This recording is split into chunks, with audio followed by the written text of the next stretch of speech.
Rétrospective d'une décadence annoncée. Hypocrisie, fourberie, imposture, mascarade, mensonge, tromperie, sournoiserie, sont autant de termes dont raffolent celles et ceux qui ne veulent pas que ce pays puisse ressembler à une nation. Les élections qui se préparent me renvoient à 56 ans d'indépendance, 56 ans de richesse pour les uns, 56 ans de pauvreté pour d'autres. On est en droit de faire une halte afin d'essayer de voir plus clair dans ce méli-mélo qui fait de nous un peuple qui interroge. Pour mieux comprendre la situation qui prévaut en Algérie, il faudrait faire une rétrospective et scruter notre histoire depuis la nuit des temps. Mais là, n'est pas mon propos car je ne suis ni historien, ni qui que ce soit pour m'autoriser à parler de notre histoire millénaire. Cependant, les événements successifs que le pays a subis depuis 1962, ne peuvent pas laisser indifférent le simple citoyen que je suis. Un regard sur ce qui s'est passé depuis l'indépendance, m'a aidé à identifier les causes de notre déconfiture qui puise son fondement dans le rejet de l'autre. En effet, quand Ben Bella, premier président de la République algérienne, arriva au pouvoir, il déclara en tapant sur la table et répétant 3 fois de suite, « Nous sommes arabes ». Parmi ses premières instructions, le décret 62-63e interdisant toute boisson alcoolisée aux personnes de confession musulmane, annonçait la couleur d'une dictature sournoise. Porté au pouvoir par les décideurs du destin de l'Algérie, Ben Bella n'eut presque pas le temps de bien savourer son trône, qu'il fut déchu par Boumedienne qui dirigea le pays d'une main de fer. Le Conseil de la Révolution, né du parti unique dont le fameux slogan « Par le peuple et pour le peuple », fut la période des interdits en tout genre, l'interdit de penser, l'interdit d'être, l'interdit tout court. De jeunes sœurs, étudiantes à l'époque, avaient écopé de 2 ans de prison chacune pour avoir détenu un cahier de brouillon sur lequel elles avaient transcrit l'alphabet amazigh. Pour contrecarrer le mouvement berbère naissant, Ouari Boumedienne fit venir les frères musulmans des pays arabes pour professer leur doctrine à nos élèves. De cet enseignement, naquit une série d'événements incontrôlables que nous subissons encore aujourd'hui. Chadli Benjedid arriva en homme d'ouverture du paysage politique. La libre circulation, interdite sous Boumedienne, le plan anti-pénurie, la constitution et la création de partis politiques, firent de lui le président libéral qui voulait donner l'exemple, allant jusqu'à raser sa moustache et recevoir la reine d'Angleterre. Quand il déclencha octobre 88, il signait sa démission et la fin d'un processus qui allait engendrer une tourmente dont la violence discrédita l'Algérie pour de bon. Juste avant la terreur qui s'abattit sur tout le pays, une lueur d'espoir, vite dissipée, pointa son nez à l'occasion des premières législatives libres de 1991. Le fameux raz-de-marée du fils fut la surprise du vote, le premier du genre depuis l'indépendance. Eh bien oui, le peuple algérien ne savait pas comment, ou ne voulait pas quitter son coin obscur dans lequel il fut séquestré depuis sa souveraineté confisquée. Sa cécité était si grave que voir le jour lui aurait été fatal.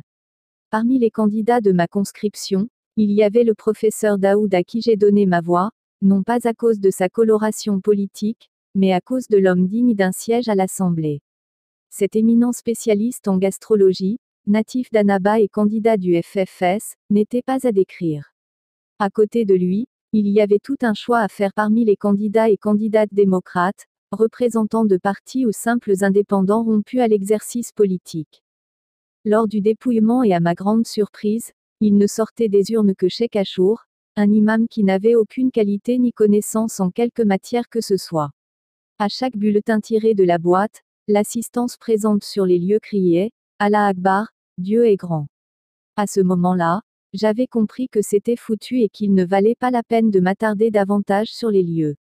Ceux qui utilisaient le slogan « Pour elle je vivrai, pour elle je mourrai, comprendre la République islamique », se sont convertis, quelque temps plus tard, en affairistes après avoir escroqué bien des gens.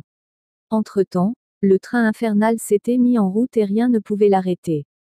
Le Haut Conseil de la Sécurité orchestra la démission de Chadli et composa un haut comité d'État chargé de la gestion du pays. Monsieur Boudiaf est alors rappelé pour assurer la présidence de l'État. Avec lui, l'espoir d'un redressement s'annonçait s'il n'y avait pas eu ce 29 juin.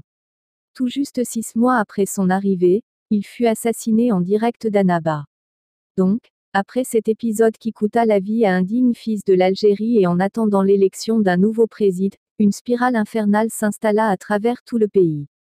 Personne ne savait qui était qui et chacun se tenait sur ses gardes jusqu'à cette nuit où, au miracle, l'Algérie retrouvait la paix pour un court moment.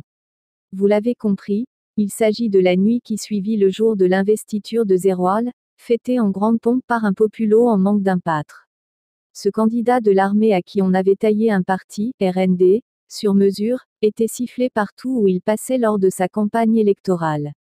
Cela se passait en 1995 où, mis à part le boycott du FFS, 4 candidats émergeaient pour les premières élections présidentielles libres de l'Algérie. Le PRA, le MSP, le RCD et le RND étaient dans la course au pouvoir. Bien entendu, le dernier mot revenait aux électeurs. Dans une société normale, il n'y avait pas de choix à faire, du moment que les candidats représentaient des courants bien distincts. Nonobstant les balles assassines, les Algériens s'étaient rendus aux urnes et le vote se déroula sans dégâts. Les spéculations qui suivirent les résultats ne pouvaient en aucun cas remettre en cause le plébiscite du RND avec un score percutant de 61,34%. Il fut suivi de loin par le MSP avec 25,38% puis du RCD avec 9,29% et enfin le PRA avec seulement 3,78%. Le RND avait cette grande marge qui le mettait à l'abri de toute contestation, d'autant plus qu'il était le fils légitime du FLN. Quelque chose ne tournait pas rond, m'étais-je dit. Pourquoi et comment, les gens qui suivaient le RCD lors des marches organisées pour sauver le pays, firent volte-face le jour du vote? À cette question, je m'étais amusé à reprendre les chiffres et à faire des comparaisons. Le RND qui avait obtenu 8,78% à Tizi Ouzou et 9,23% à Béjaïa, fief du RCD qui lui, n'avait eu droit qu'à 0,48% dans le fief du RND. En supprimant les résultats de la Kabylie à tous les candidats, le RCD n'arrivait même pas à la cheville du PRA. Par ce vote sanction, la majorité venait de confirmer ses affinités en dépit du bon sens.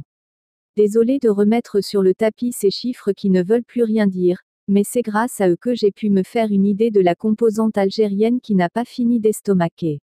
On y retrouve 55% d'opportunistes, 25% d'islamistes et 20% de démocrates. Combien sont-ils aujourd'hui, ces démocrates qui s'entêtent à mener un combat perdu d'avance?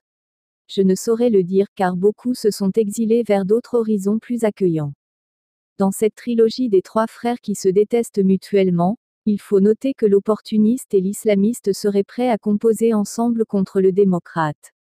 Tant que l'Algérien se recherche à travers des modèles importés pour se trouver une fausse identité, il n'ira pas loin dans son parcours, car ayant perdu tous ses repères. Le rejet de l'autre en est la cause profonde qui ronge ce pays.